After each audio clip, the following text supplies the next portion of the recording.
most people. I took the opposite route. Since debt became money in 1971, I borrow my ass off. So my friends and I have become billionaires using debt. But it's like handling a handgun. You better be pretty good with debt, you know? Yeah. Because you make a mistake, the debt will kill you, the gun will kill you. Yeah, well, it's challenging traditional thought, right? Yes. On what's valuable and what's not. So I think that's really interesting.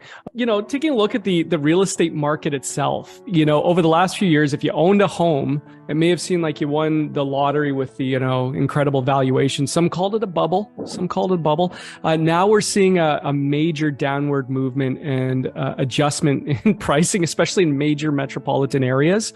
However, based on your principles of cash flow, it looks like the concepts you teach regarding, properties and cash flow, they're recession proof or market proof because the demand for rent and rentals has gone up. So what are your thoughts, broad stroke thoughts, I guess, on what we've seen in the real estate market over the last few years and now post-pandemic? What are your short-term, maybe long-term predictions for the real estate market? Well, real estate is regional, it's not international. So you could have a hot area, a bad area, whereas stocks would be hot across the world or not hot across the world. And that's that balloon back there is hanging on this balloon of debt.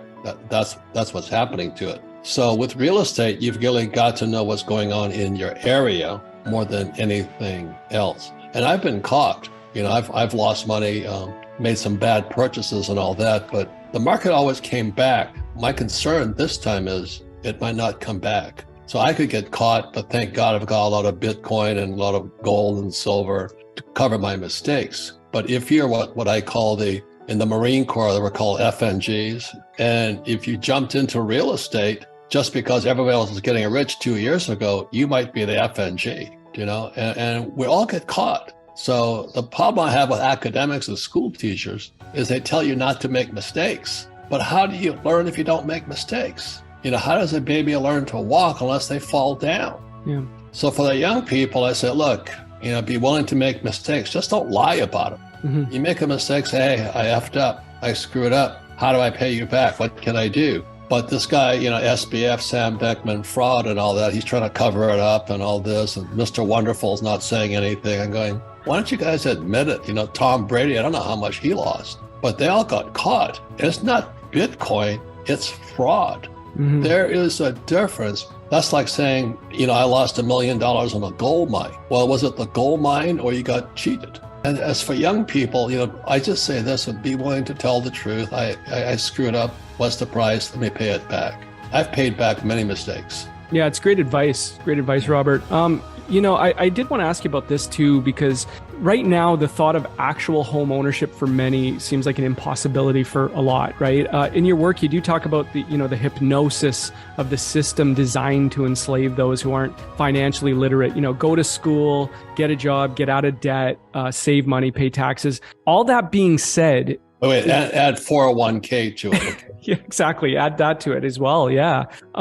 So, all that being said, is the classic definition of the American dream dead? No, there's going to be more opportunity now than ever before. I think we're going into a depression. Now, my thing is, I remember some of my other books, I flunked out of Sunday school also. I flunked everything. I went to a good school. I had nominations to Naval Academy and Merchant Marine Academy, and I went to Merchant Marine Academy. So I did do well in school. I mean, I flunked out of school, but I still graduated. But in Sunday school, one of the most important lessons I learned was my Sunday school teacher asked our class, I'm 7 years old, she goes, why were the wise men wise? And I raised my hand. I said, because they were rich. And she says, why do you say they were rich? I said, well, they came with frankincense, gold, and myrrh. I didn't know what frankincense and myrrh were, but I knew what gold was. And she goes, that's not the answer. I said, well, why were they rich? She says, they were always seeking the best teacher. So I'm not Christian, I'm not pumping religion and all this. But the beauty of what you and I are doing right now is your people listening to you have access to some of the best teachers in the world. So, you've got to, when you go on YouTube or whatever you guys do today, you got to ask, is this teacher for real or is he fake? And if you follow some of my podcasts, I've been known to get into fistfights almost with these so-called gurus, especially in real estate. I won't mention their names. But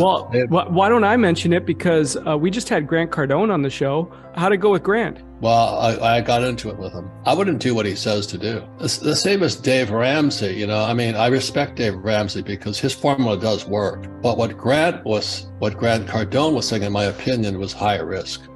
You don't need to take that much of a risk. So there's a difference between real estate and, let's say, a stock. The word is called liquidity. So if I buy a bad piece of real estate, it's not liquid. I can't get out of it. It'll take you down like the Titanic. But if I buy, let's say, Tesla stock and I don't like it, I can sell it that night. So I can cut my losses early. So the difference between real estate and stocks or bonds is liquidity. Mm-hmm. So I got into it with Grant. I said, Jesus, somebody does what you do, they get caught with that thing that's not liquid and it starts to go down. That person's going to go down with the Titanic. And I also I get into it with Peter Schiff. Schiff and I are good friends. And Harry Dent, Harry Dent's always recommending treasury bonds. And I said, I wouldn't touch this stuff. So I'm not saying I'm right, but I will tell you what I will do and I won't do.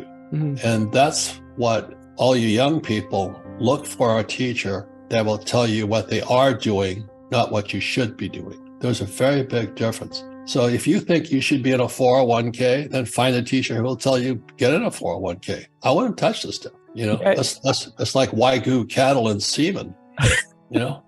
I'd rather have that than a 401k. Well, there might be a uptick in people purchasing bull semen after the show. There's an uptick in bull, if you know what I'm talking about too. So that's why be careful who you listen to on YouTube, including me and you. 100%, Robert. Interesting breakdown. I think it's, I've said it before too, and you're referencing it. You can literally be mentored by anyone you want these days. Anyone. Yeah. Because we have access now that we never had before.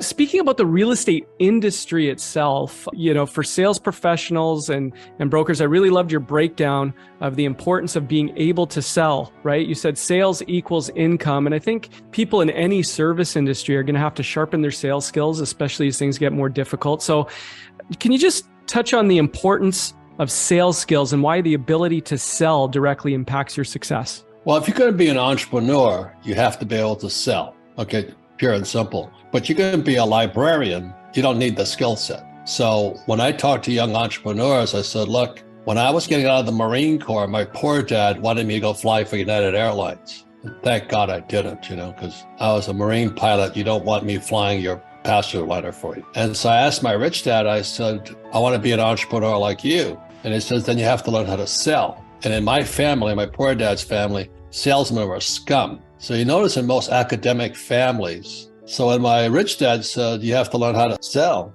I had to go against my family's values. My mother says, why don't you become a doctor? Or why don't you become a lawyer? Then you don't have to sell. I said, well, that's true, but I want to be an entrepreneur. I don't want job security and all that stuff. And so that's why my rich dad prevailed. I said, but tell me, how can I be an entrepreneur without selling? Small ebook, big impact, the wealth tree. The only 4 ways that will make you financially free forever. Download it here for free.